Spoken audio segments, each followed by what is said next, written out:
Start में हमें दिखाया जाता है कि न्यान ने मरमैन को काफ़ी ज़ोर से हक किया होता है। अचानक से हमारे मरमैन को छींक आने लगती है, जिसे छींकता देखकर न्यान उसे अपने सामने करता है और काफ़ी घबराते हुए पूछता है, तुमने क्या कहा था अभी? हम देखते हैं कि हमारे मरमैन के मुंह में कागज़ के कुछ टुकड़े होते हैं। जब न्यान उसे नोट करता है तो हमारा मरमैन घबराने लगता है।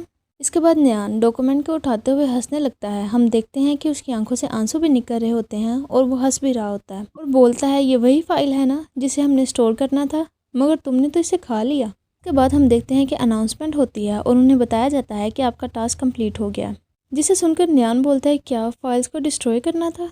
इसके बाद न्यान हमारे मरमैन के पास बैठते हुए बोलता है, इस दफ़ा तुम लकी थे, जिसे सुनकर हमारा मरमैन काफ़ी ज़्यादा खुश हो जाता है और काफ़ी क्यूट सा फेस बनाने लगता है। इसके बाद हम देखते हैं कि न्यान ने हमारे मरमैन को अपनी गोद में उठाया होता है और वो उसे वहाँ से ले जाते हुए बोलता है, लगता है उन दोनों ने अभी तक अपना टास्क कंप्लीट नहीं किया, चलो हम दोनों रूफटॉप पर चलते हैं और कुछ देर के लिए वहाँ रेस्ट करते हैं। इसके बाद वो दोनों रूफटॉप पर बैठे होते हैं। न्यान मन में दूसरी टीम के बारे में सोचता है कि लगता है अब सिर्फ एक ही बड़ी टीम बची है और वो हमारे मरमैन से बोलता है, वो टीम काफ़ी ज़्यादा स्ट्रॉन्ग है, ऐसा लगता है कि नेक्स्ट एग्ज़ाम में हमारा उनसे सामना होगा, नेक्स्ट एग्ज़ाम बहुत ज़्यादा डेंजरस होने वाला है। जिसे सुनकर हमारा मरमैन स्लाइड करते हुए न्यान के बिल्कुल करीब आकर बैठ जाता है, जिसे देखकर न्यान बोलता है, क्या तुम फाइट करना चाहते हो?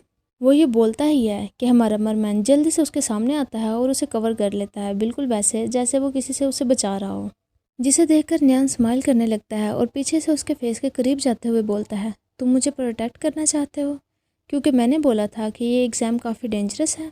और वो मन में सोचता है, इसे भी ह्यूमन टेक्नोलॉजी के बारे में इतना पता नहीं है, इसे वीआर जिसमें हम ह्यूमन टच को भी फील कर सकते हैं, ये इसे कैसे समझ सकता है? इसे यकीनन लग रहा होगा कि ये रियल बैटल एरिना है। बाद वो हमारे मरमैन के फेस को पकड़ते हुए अपनी तरफ टर्न करता है और बोलता है, इससे पहले तक तो तुम मेरे साथ बहुत क्रूर थे। उस एक्सपेरिमेंटल रूम में सिर्फ थोड़ी सी जगह खाली करने के लिए तुमने मेरे साथ क्या किया, क्या तुम भूल गए हो? ये बात सुनकर हमारा मरमैन काफ़ी ज़्यादा हैरान हो जाता है। बाद न्यान उसके फेस को छोड़कर पीछे हटते हुए अपने फेस को टर्न कर लेता है और बोलता है, मैं अभी तक उसे भूला नहीं हूँ। अपनी थोड़ी सी एबिलिटी के साथ तुमने मुझे खुद को बचाने के लिए सिग्नल भेजा और तुम मेरे साथ वहाँ से आ भी गए। ओरिजिनली मेरा प्लान था कि मैं तुमसे छुटकारा पा लूँगा और फ्री हो जाऊँगा। ऐसी हार्श बातें सुनकर मरमैन अटकते हुए उसका नाम बुलाता है और बोलता है, चू। इसके बाद न्यान बोलता है, तुम्हें इतना ज़्यादा घबराने की ज़रूरत नहीं और तुम्हें मेरे साथ इतना ज़्यादा क्रूल होने की भी ज़रूरत नहीं। इसके बाद न्यान उसके करीब आते हुए उसके फेस को पकड़ता है और स्क्वीज़ करते हुए बोलता है, अगर तुम भागना चाहते हो तो भाग सकते हो, मैं दोबारा से तुम्हें पकड़ लूँगा और तुम्हें वापस ले आऊँगा। और फिर और ज़्यादा करीब होते हुए बोलता है, तुमने बोला था कि तुम मुझे लाइक करते हो। ये बातें कर ही रहे थे कि लू वहाँ आते हुए बोलता है, तुम उसे बुली क्यों कर रहे हो, तुम्हें पता है ना वो बोल नहीं सकता।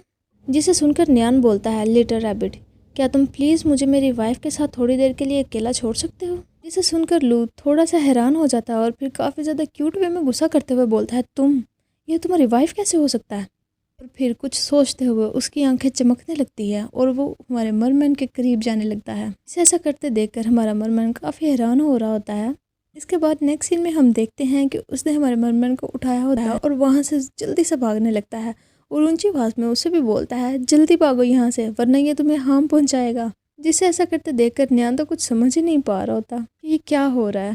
वो दोनों भाग ही रहे होते हैं कि हम देखते हैं कि कोई उन पर शूट करता है, जिसे देखकर न्यान उन्हें बोलता है, ध्यान से। इसके बाद वो सब खुद को हाइड कर लेते हैं। न्यान बोलता है, उनके पास एक स्पिनर गन है। जिसे सुनकर लू बोलता है, ठीक है मैं समझ गया। गन उठाते हुए शूट करने के लिए आगे बढ़ता है, मगर हम देखते हैं कि कहीं से एक बुलेट आती है और उसके शोल्डर पर लग जाती है। लेंजियान उसे दर्द में देखकर काफ़ी ज़्यादा घबरा जाता है और उसकी तरफ बढ़ने लगता है। जिसे आगे बढ़ता देखकर न्यान बोलता है, बाहर मत निकलो, यहाँ एक और स्नाइपर है। इसके बाद हम देखते हैं कि हमारा मरमैन लू के गन को पकड़ता है और वो भी शूट करने का ट्राई करता है। ऐसा करता देखकर न्यान मन में सोच रहा होता है कि शूट करने में काफ़ी ज़्यादा माहिर है, लेकिन उसके लिए इसे गन की ज़रूरत तो नहीं पड़ती। देर में हम देखते हैं कि एक बुलेट हमारे मरमैन के शोल्डर पर आकर लगती है और वो काफ़ी ज़्यादा दूर जाकर गिरता है, मगर वो खुद को संभालते हुए हाइड कर लेता है। इसे देखकर न्यान को काफ़ी ज़्यादा गुस्सा आता है। इसी के साथ ये चैप्टर यहीं पर ख़त्म होता है।